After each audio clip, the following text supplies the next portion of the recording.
Washington, Representative Eric Swalwell of California might have left the presidential race, but his signature issue is still on the primary ballot. After the mass shootings in El Paso and Dayton earlier this month, Swalwell's proposal for a mandatory buyback of all assault-style weapons was embraced by the congressman who represented the Texas border city, former Rep.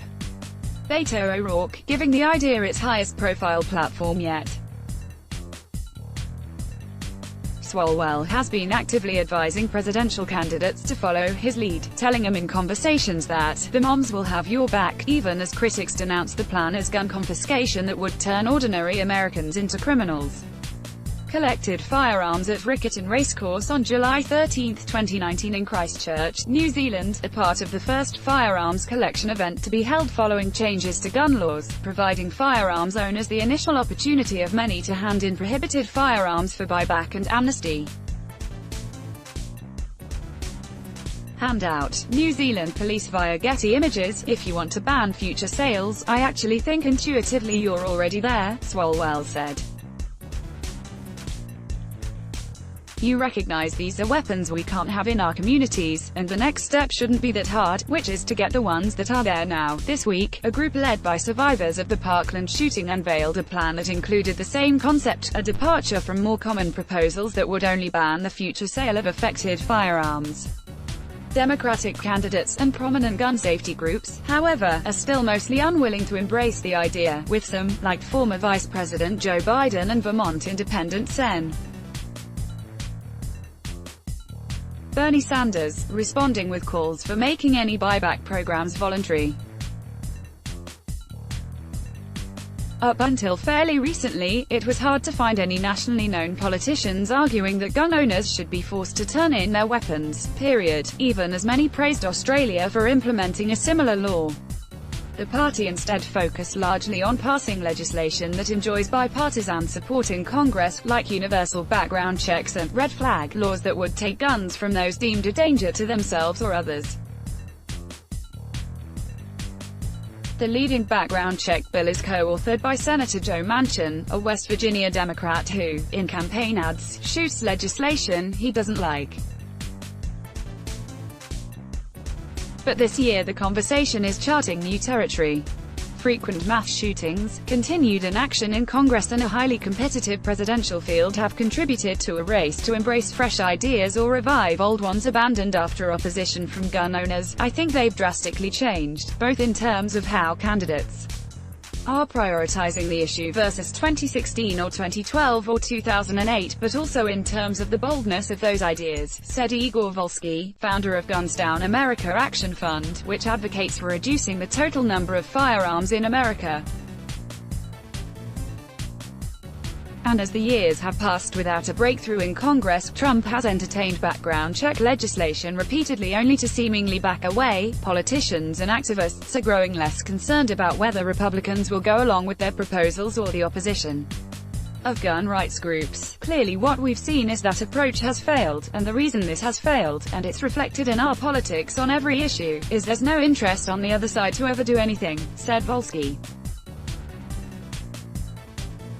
In addition to the mandatory buybacks O'Rourke is championing, other 2020 Democratic candidates have sought proposals to make themselves stand out. This week, Massachusetts Sen. Elizabeth Warren called for a threefold and fourfold tax increase on guns and ammunition, respectively. New Jersey Sen. Cory Booker, meanwhile, has made requiring a federal license to buy firearms a centerpiece of his campaign, and others, like O'Rourke, Warren, and South Bend, Indiana, Mayor Pete Buttigieg, have adopted similar plans. You have 20 Democratic presidential candidates each trying to look more anti-gun rights than the other for their base, so they have to have different proposals. Alan Gottlieb, founder of the pro-gun Second Amendment Foundation, said, "It's more heated. It's more in your face. Driving this new push is also a demographic shift within the party. The current Democratic House majority is built on suburban swing seats where the winning candidates often made support for new gun laws a major part of their campaigns. Nearly 200 Democrats in the chamber are co-sponsoring a bill to ban assault weapons, which picked up its first Republican backer this week in Rep. Peter King of New York. At the same time, gun safety activists and experts cautioned that some of the policy proposals being floated by Democrats this year are more well-established ideas than others. I wouldn't put licensing and mandatory buybacks in the same bucket. Peter Ambler, executive director of Giffords, a gun control group founded after the wounding of then Arizona Rep. Gabby Giffords and killing of 6 others in a mass shooting at a constituent meeting in Tucson. While there's no clear recent precedent for a mandatory buyback program for assault weapons, Ambler said, gun licensing is the norm in many places. More than a dozen states, including North Carolina and Nebraska, already have various licensing requirements for gun owners, necessitating permits and background checks before certain firearms purchases. Former President Bill Clinton called for a licensing program for handguns in every state in his final State of the Union address, less than a year after the school shooting in Columbine, Colorado. Such requirements have gained steam in recent years as academics have suggested they might be significantly more effective than simply expanding background checks. A study by Johns Hopkins University researchers found that gun homicides declined by 40% and firearm suicides by 15% in Connecticut after the state passed a permit law in 1995, while Missouri saw a 25% increase in gun homicides and a 16% rise in firearm suicides after repealing a similar law in 2007. If you want to keep guns from high-risk people, you need to figure out who they are during the sale of the guns, but it looks like licensing is the most effective way to do that. John Vernick, co-director of the Center for Gun Policy and Research at the Johns Hopkins Bloomberg School of Public Health, told NBC News. Experts have raised concerns about how to implement proposals like a mandatory buybacks that require gun owners sell their assault-style weapons, which could make up as many as 15 million of the more than 300 million privately owned firearms in the U.S., according to a National Rifle Association estimate.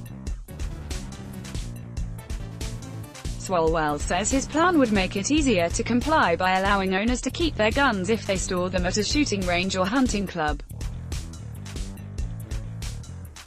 Warren, along with Sen. Bernie Sanders, has proposed an approach backed by gun safety groups like Giffords that would regulate assault-style weapons in a fashion similar to machine guns, which are rarely associated with crime.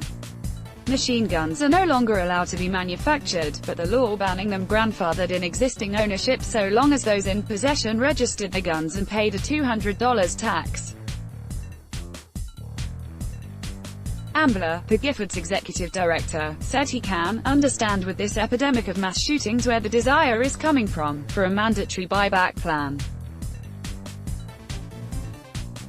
He said regulating ownership instead would utilize an existing policy framework, and be simpler to achieve as a result.